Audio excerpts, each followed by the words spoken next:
21 de enero de 1769 nace Ignacio Allende. Ignacio Allende es uno de los próceres de la independencia mexicana al lado del cura Hidalgo. Ignacio Allende era hijo de la clase media, era hijo de españoles acomodados, comerciantes, tuvo por supuesto la buena oportunidad para educarse y escogió la carrera militar. Corrió la carrera militar y llegó a destacar pues, en esa carrera militar. Para 1808 era jefe del cuerpo de dragones de la reina, y tenía pues una bastante influencia y bastante prestigio en el mundo militar de fines de la colonia de entonces. Pero Allende había empezado a reflexionar sobre la situación mexicana, igual que otros grupos de clase media como él, y habían empezado a manifestarse como partidarios de la autonomía y algunos hasta pensar en la independencia. En todo caso, si algo aceleró este pensamiento a favor de la independencia fue lo que ocurrió en 1808, porque en 1808 los criollos trataron de organizar pues, a través del cabildo un cabildo que permitiera lograr cierta autonomía para México, para Nueva España, como se llamaba entonces, y que le permitiera a los criollos compartir el poder con los españoles, como querían prácticamente los criollos en otras partes de la América española de entonces. Los españoles se opusieron rotundamente a eso. Un español rico, propietario, llamado Gabriel de Yermo, encabezó un golpe de Estado. Ese golpe de Estado destituyó al virrey, que estaba más o menos aceptando las posiciones de los criollos, lo depuso, puso a un viejo militar títere como virrey, asumieron el poder, desencadenaron una represión contra los criollos, algunos de los cuales murieron en la cárcel.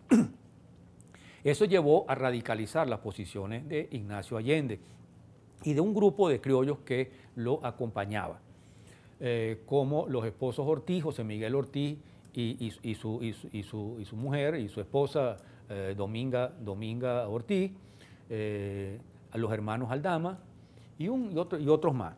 Ellos empezaron entonces a organizar conspiraciones contra el gobierno autoritario español. Organizaron una primera conspiración en 1808 en Valladolid, ciudad que hoy se llama Morelia, pues en honor a Morelos.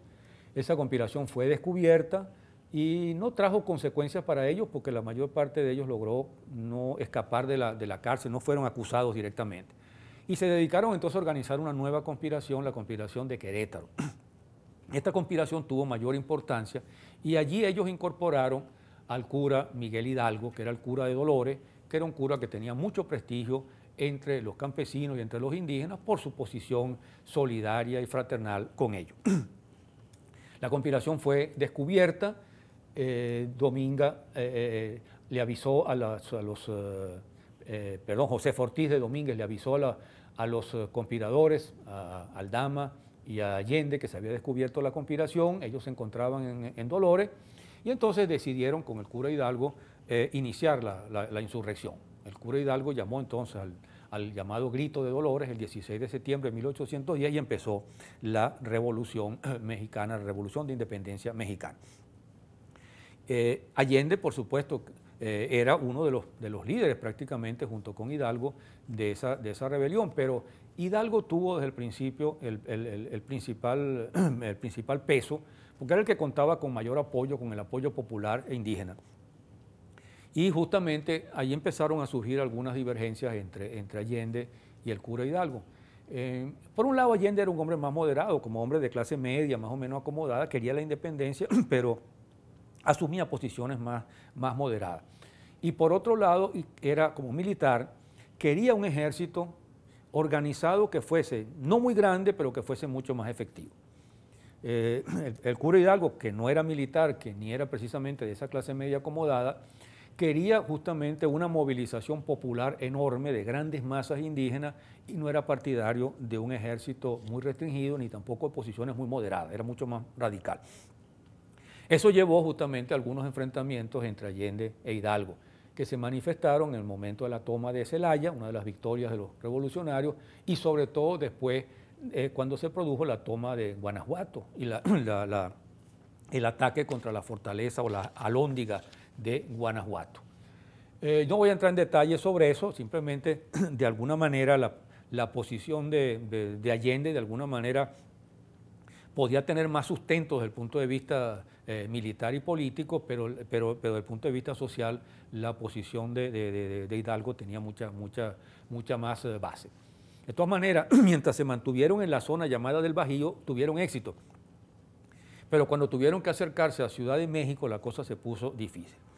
Ellos lograron ganar una batalla, la batalla del Puente de las Cruces, pero luego tuvieron que enfrentarse a unas tropas bien organizadas, las tropas que encabezaba el brigadier Calleja, José María Calleja, y finalmente fueron derrotados en otra batalla, el Puente de Calderón, a comienzos de 1811. Esa derrota fue decisiva. Hidalgo, Allende, Aldama y algunos otros lograron escapar con vida, se dirigieron hacia el norte del país, pero fueron traicionados en Baján y fueron entregados a las autoridades españolas y fueron conducidos a Chihuahua. Allí en Chihuahua fueron juzgados. A Allende lo juzgaron y lo ejecutaron en junio de 1811. A Hidalgo la iglesia decidió vengarse justamente de él, humillarlo, degradarlo, un proceso más largo, y finalmente Hidalgo fue ejecutado también el 30 de julio de ese mismo año, de 1811. Con ellos dos fue ejecutado también Juan Aldama, el otro militar camarada de Allende, y las tres cabezas de estos tres héroes de la independencia mexicana fueron mandadas a Guanajuato y colocadas en sitios visibles en la alhóndiga que habían tomado el año anterior.